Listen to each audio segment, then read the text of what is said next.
This is a recording of an article on Wikipedia and was recorded by user Popular Outcast. The material was recorded on May 19th, 2008, and is current as of that date. Edward Lowe from Wikipedia, the free encyclopedia, at en.wikipedia.org. This article refers to Edward Lowe the pirate. For the inventor of kitty litter, see Ed Lowe, L-O-W-E. For the journalist, see Ed Lowe, L-O-W-E, journalist. Captain Edward Ned Lowe was a notorious pirate during the latter days of the golden age of piracy in the early 18th century. He was born around 1690 into poverty in Westminster, London, and was a thief and a scoundrel from a young age. Lowe moved to Boston, Massachusetts as a young man. Following the death of his wife during childbirth in late 1719, he became a pirate 2 years later, operating off the coast of New England, the Azores, and in the Caribbean. He captained a number of ships, usually maintaining a small fleet of 3 or 4. Lowe and his pirate crews captured at least 100 ships during his short career, burning most of them. Although he was only active for 3 years, Lowe remains notorious as one of the most vicious pirates of the age, with a reputation for violently torturing his victims before killing them. Sir Arthur Conan Doyle describes Lowe as, quote, savage and desperate, end quote, and a man of, quote, amazing and grotesque brutality, end quote. The New York Times called him a torturer, whose methods would have, quote, done credit to the ingenuity of the Spanish Inquisition in its darkest days, end quote. The circumstances of Lowe's death, which took place around 1724, have been the subject of much speculation. The following is a list of the contents of the article. Section 1, Early Life. Section 2, Life in Boston. Section 3, Piracy. Section 3.1, Lieutenant. Section 3.2, Pirate Captain. Section 3.3, Capsizing of the Rose Pink. Section 3.4, Early 1723. Section 3.5, Death. Section 4, Flags. Section 5, Articles. Section 6, Legacy. Section 7, See Also. Section 8, References. Section 9, Further Reading. Section 10, External Links. The following is an info box which accompanies this article and gives a summary of the main information about Edward Lowe to supplement the arrangement of information in this article. Edward Lowe was born circa 1690 and died circa 1724. His nickname was Ned Lowe, and his type of profession was pirate. His place of birth was Westminster, London, and his place of death was probably Martinique. His allegiance was none, and the years of service that he was a pirate was circa 1721 to 1724. His rank was captain, and his base of operations were the Atlantic and Caribbean. He commanded the Rebecca, Rose Pink, Ranger, Fancy, and Merry Christmas. An image accompanies the info box with the caption, Captain Edward Lowe in ye hurricane, which he and all the crew had like to perished, by J. Nichols and James Bazier, hanging in the National Maritime Museum in London. Section 1, Early Life.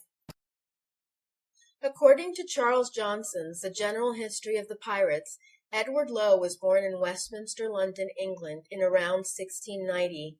He was described as illiterate, having a, quote, quarrelsome nature, end quote, and always ready to cheat, running, quote, wild in the streets of his native parish, end quote. As a young man, he was said to be a pickpocket and gambler, playing games of chance with the footmen of the nearby House of Commons. One of his older brothers was hanged at Tyburn for, quote, thievery, end quote. Section 2, Life in Boston. As he grew older, Lowe tired of pickpocketing and thievery and turned to burglary. Eventually, he left England and traveled alone to the New World around 1710. He spent 3 to 4 years in various locations before settling in Boston, Massachusetts. On August 12, 1714, he married Eliza Marble at the First Church of Boston. They had a son who died when he was an infant, and then a daughter named Elizabeth, born in the winter of 1719. Eliza died in childbirth, leaving Lowe with his daughter. The loss of his wife had a profound effect on Lowe. In his later career of piracy, he would often express regret for the daughter he left behind, and refused to press gang married men into joining his crews. He would also allow women to return to port safely. At first working honestly as a rigger in early 1722, he joined a gang of 12 men on a sloop heading for Honduras, where they planned to collect a shipment of logs for resale in Boston. Lowe was employed as a patron, supervising the loading and carrying of the logs. One day he returned to the ship when hungry, but was told by the captain he would have to wait to eat, and that he and his men would have to be satisfied with a ration of rum. At this, Lowe, quote, took up a loaded musket and fired at the captain but missed him, and shot another poor fellow through the throat, end quote. Following this failed mutiny, Lowe and his friends were forced to leave the boat. A day later, Lowe led the 12-man gang, which included Francis Farrington Spriggs, who went on to become a notorious pirate in his own right, in taking over a small sloop off the coast of Rhode Island. Killing one man during the theft, Lowe and his crew turned pirate, determined, quote, to go in her, make a black flag, and declare war against all the world, end quote. Section 3. Piracy. Section 3.1. Lieutenant. Lowe, using his newly captured ship, lay in wait on the popular shipping route between Boston and New York. Within a few days he and his crew seized a sloop out of Rhode Island and plundered it. His crew cut the rigging away to prevent the sloop returning too quickly to port to raise the alarm. He then captured a number of unarmed merchantmen near Port Rosemary. Lowe headed south and began operating in the waters off the Grand Caymans, with a period as lieutenant to the established pirate George Lowther, who captained the Happy Delivery, a 100-ton Rhode Island sloop with 8 cannon and 10 swivel guns, when she was, quote, destroyed by Indians, end quote. Given the location, these were almost certainly Taino, inhabitants of the Greater Antilles, which included the Caymans. Lowther and his crew transferred to a sloop named the Ranger. Lowther's crew was constantly expanded by desperate sailors willing to join him. Fast acquiring a taste for cruelty, Lowe taught Spriggs a torture technique which involved tying a victim's hands with rope between their fingers and setting it alight, burning their flesh down to the bones. Following a number of successful raids, Lowther eventually captained a large 6-gun brigantine named Rebecca on May 28, 722. He gave it to Lowe to captain with a crew of 44. Lowe amicably dissolved his partnership with Lowther. Section 3.2. Pirate Captain. In one notable raid in June 1722, he attacked 13 New England fishing vessels sheltering at anchor in Port Roseway, Shelburne, Nova Scotia. Although outnumbered, Lowe hoisted his Jolly Roger flag and declared that no mercy would be given to the fishermen if any resisted. The fleet submitted, and Lowe's men robbed every vessel. Lowe chose the largest, an 80-ton schooner which he renamed the Fancy and armed with 10 guns to become his flagship. He sank the other ships of the fleet and abandoned the Rebecca. The Boston News Letter of July 9, 1722, published a list of those captured by Lowe. A number of the fishermen were forced to join Lowe, including Philip Ashton, who escaped in May 1723 on Roatan Island in the Bay Islands of Honduras, and who wrote a detailed account of life aboard Lowe's pirate ship. Before Ashton's escape, he had been beaten, whipped, kept in chains, and threatened with death many times, as he refused to sign Lowe's articles and become a pirate. Lowe's tactics consisted primarily of hoisting false colors and approaching an unsuspecting vessel. Off the coast of St. John's, Newfoundland, Lowe mistook a fully armed man of war for a fishing boat and barely escaped. He moved on to Conception Bay, capturing a number of boats around the Grand Banks southeast of Newfoundland before crossing the Atlantic to the Azores. There he captured a French, or Portuguese, sources differ, Pink, a narrow-sterned former man-of-war which Low rearmed and refitted as his new flagship, naming it the Rose Pink. He also captured an English vessel with 2 Portuguese passengers aboard. Low had his crew hoist them up and drop them back down from the yardarm several times until they died. He moved on to the Canaries, Cape Verde, and then back across to the coast of Brazil, where he was driven back by foul weather. Low abandoned his plans for plundering the rich shipping trade off the coast of Brazil and moved on to the Caribbean. George Roberts, a mate on the British ship King Sagamore, recounted a meeting with Low aboard the Pink. Roberts' ship was captured by Low's fleet, of which he was now styling himself Commodore. Section 3.3 Capsizing of the Rose Pink. 40 leagues to the east of Suriname, Low and his fleet of 2 ships, the Rose Pink and the Fancy, captained by a young Charles Harris, weighed anchor to remove growth such as seaweed and barnacles from the outside of the boats, in a process known as careening, necessary because no dry dock was available to pirates. Still relatively inexperienced, Low ordered too many men to the outside of the boat to work on the build-up, and the Rose Pink tipped over too far. The portholes had been left open, and the vessel took on water, and sank, with the death of 2 men. The Pink had been carrying most of the provisions, and Low, now captaining the schooner Squirrel, and his crew were forced to strictly ration their fresh water to half a pint per man per day. Failing to reach their initial destination of Tobago due to light winds and strong currents, Low's depleted fleet made it to Grenada, a French-owned island. Hiding most of his men below decks, he was permitted to send men ashore for water. The following day a French sloop was sent out to investigate, but was captured when Low's men came out from hiding. Low, now commanding the captured sloop, renamed the Ranger, gave the schooner Squirrel to his quartermaster Spriggs, who renamed it to the Delight before sailing away in the middle of the night with a small crew, following a disagreement with Low over the disciplining of one of Spriggs' crew. Section 3.4 Early 1723. The new fleet captured many more sloops, including one Low kept, naming it the Fortune. During a trial on July 10, 1723, for a number of Low's crew, a sailor on board the Fortune named John Welland recalled how Low stripped his boat, including gold, to the value of 150 pounds, then beat him and cut off his ear with a cutlass. Following this, Low's fleet captured a Portuguese ship called the Nostra Senhora de Victoria on January 25, 1723. The Victoria's Portuguese captain allowed a bag containing approximately 11,000 gold moidores, worth at the time around 15,000 pounds, to fall into the sea rather than see it captured. One of Low's most noted episodes of cruelty followed.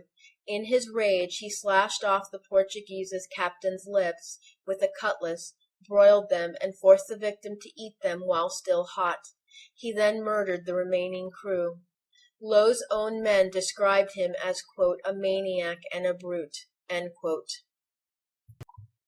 A story describes Low burning a French cook alive, saying he was a, quote, greasy fellow who would fry well, end quote, and another tells he once killed 53 Spanish captives with his cutlass.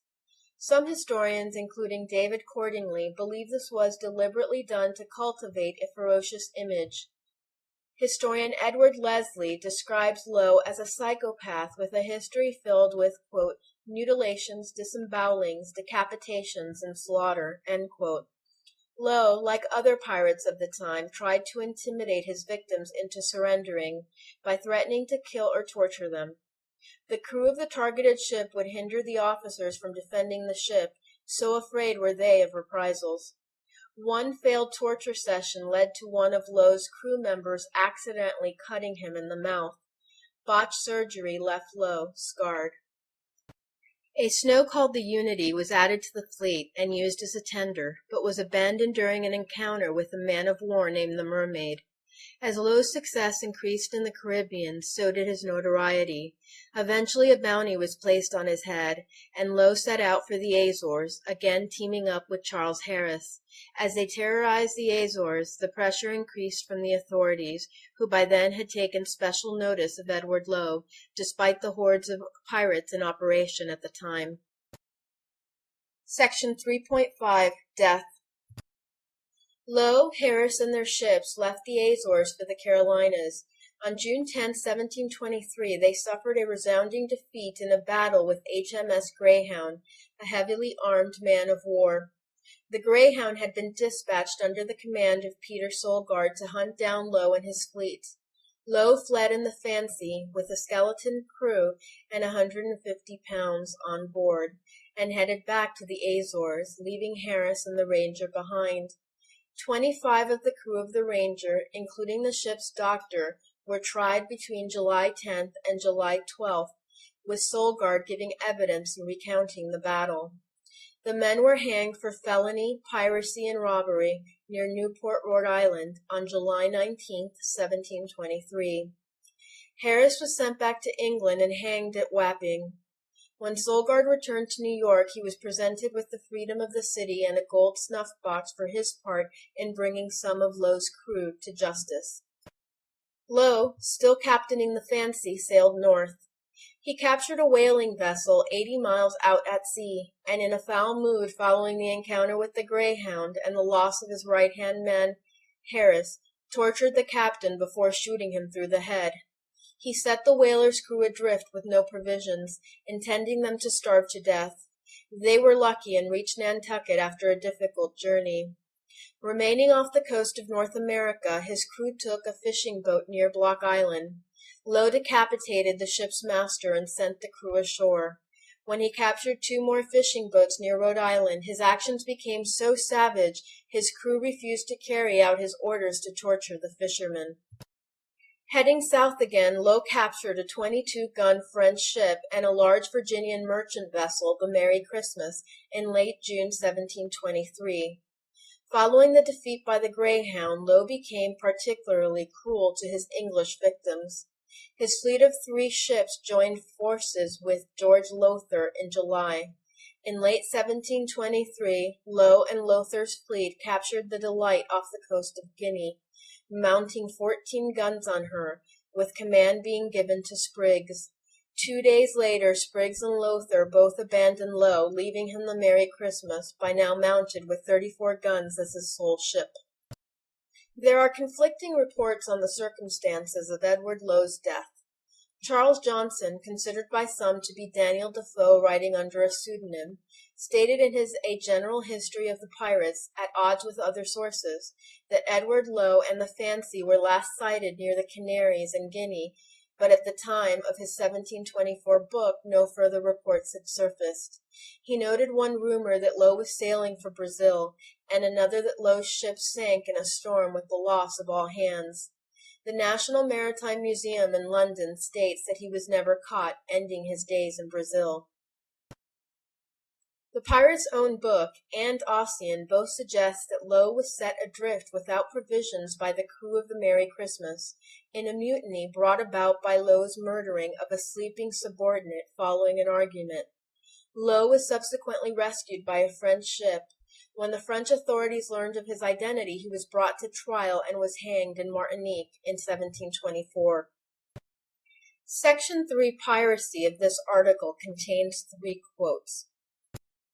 The first quote is by Philip Ashton on his time with Lowe's crew. Begin quotation. Of all the piratical crews that were ever heard of, none of the English name came up to this in barbarity.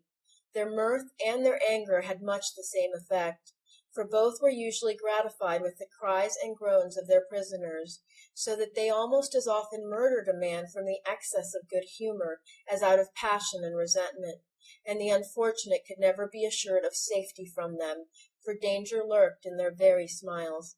End quotation. The second quote is by Captain George Roberts, actually Daniel Defoe, on a fictional meeting with Lowe. Begin quotation. Captain Lowe, with the usual compliments, welcomed me on board and told me, He was very sorry for my loss, and that it was not his desire to meet with any of his countrymen, but rather with foreigners, excepting some few that he wanted to chastise for their roguishness, as he called it. End quotation. The third quote is by the American Weekly Mercury, from June 6 to June 13, 1723. The pirates were waiting there for them, took them and plundered them. They cut and whipped some, and others they burnt with matches between their fingers to the bone to make them confess where their money was. They took to the value of 1,000 pistols from passengers and others. They then let them go. But coming on the coast off of the Capes of Virginia, they were again chased by the same pirates who first took them. They did not trouble them again, but wished them well home.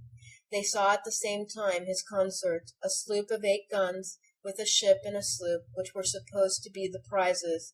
They were commanded by one Edward Lowe.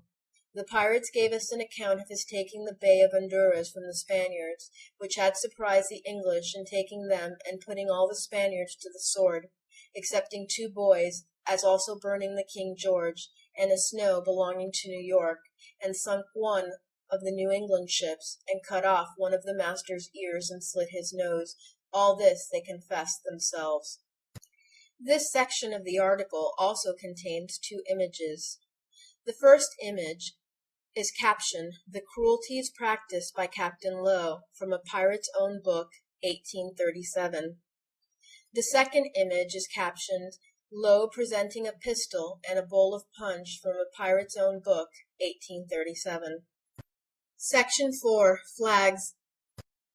Initially, Lowe used the same flag as Edward Teach, Blackbeard. Later he used his own flag, a red skeletal figure on a black background, which became notorious. He first flew his own flag in late July 1723. Lowe also used a green silk flag with the yellow figure of a man blowing a trumpet. This green trumpeter was hoisted on the mizzen peak to call his fleet's captains to meetings aboard the flagship. This section of the article includes an image captioned, "The Pirate Flag Used by Edward Lowe." Section 5. Articles. Lowe had a set of articles forming a code of conduct. The articles listed below are attributed to Lowe by the Boston News Letter. The first 8 of these articles are essentially identical to those attributed to Lowther by Defoe. It is likely that both reports are correct, and that Lowe and Lowther shared the same articles, with Lowe's 2 extra articles being an ordinance or amendment adopted after the 2 crews separated. Article 1. The captain is to have 2 full shares. The quartermaster is to have 1 share and 1/2. The doctor, mate, gunner, and boatswain, 1 share and 1/4. Article 2. He that shall be found guilty of taking up any unlawful weapon on board the privateer, or any other prize by us taken, so as to strike or abuse one another in any regard, shall suffer what punishment the captain and the majority of the company shall see fit. Article 3.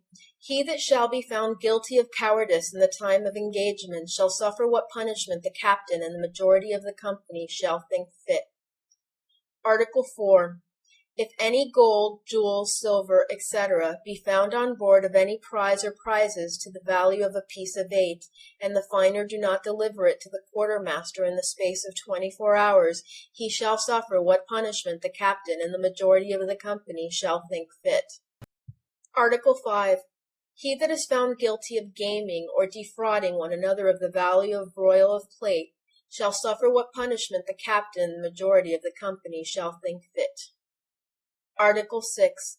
He that shall have the misfortune to lose a limb in time of engagement shall have the sum of 600 pieces of 8, and remain aboard as long as he shall think fit. Article 7. Good quarters to be given when craved. Article 8. He that sees a sail first shall have the best pistol or small arm aboard of her. Article 9. He that shall be guilty of drunkenness in time of engagement shall suffer what punishment the captain and majority of the company shall think fit. Article 10. No snaping of guns in the hold. Section 6. Legacy.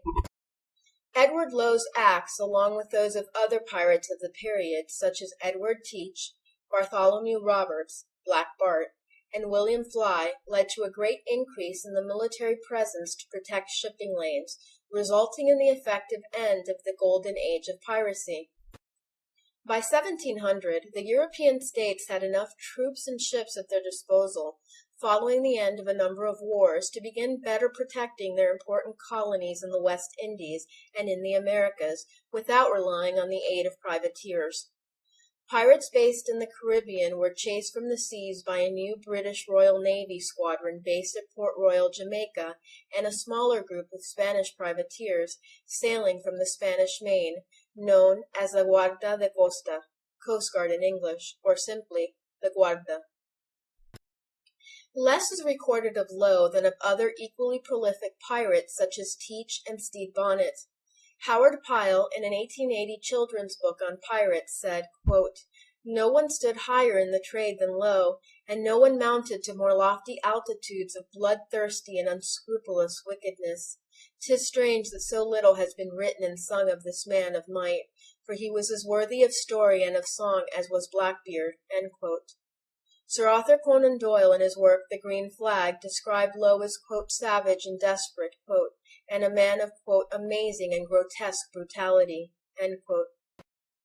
The New York Times said, quote, "Lowe and his crew became the terror of the Atlantic, and his depredations were committed on every part of the ocean, from the coast of Brazil to the Grand Banks of Newfoundland," end quote. Lowe was featured on stamps and commemorative currency around the Caribbean. A postage stamp featuring Lowe was commissioned by the Cayman Islands in 1975, and in 1994 the government of Antigua and Barbuda featured Edward Lowe and his brigantine, Rebecca, on a legal tender $100 bill made of gold leaf. Ned Lowe is one of the pirates featured on the Pirates of the Caribbean ride at Disneyland in California. A duplicate of Lowe's flag was used for the flag of the fictional pirate Sao Feng in Disney's Pirates of the Caribbean films. Some of Lowe's haunts, such as the waters around the Isles of Shoals off New Hampshire and Isle Haut in Nova Scotia, attract treasure hunters who seek artifacts in the ships he sank. This section includes an image with the caption, "Artist Impression of Ned Lowe" by Mark Davis in 1962, now on the Pirates of the Caribbean theme park ride at Disneyland. Section 7. See also. The following section lists 3 articles that can be found on Wikipedia for additional information. The first article is titled List of Pirates. The second article is titled Piracy in the Caribbean. The third article is titled Privateering on the Spanish Main. Section 8. References. There are references available in the written form of this article. Please be sure to verify information found on Wikipedia using the references provided or cross-referencing the information yourself.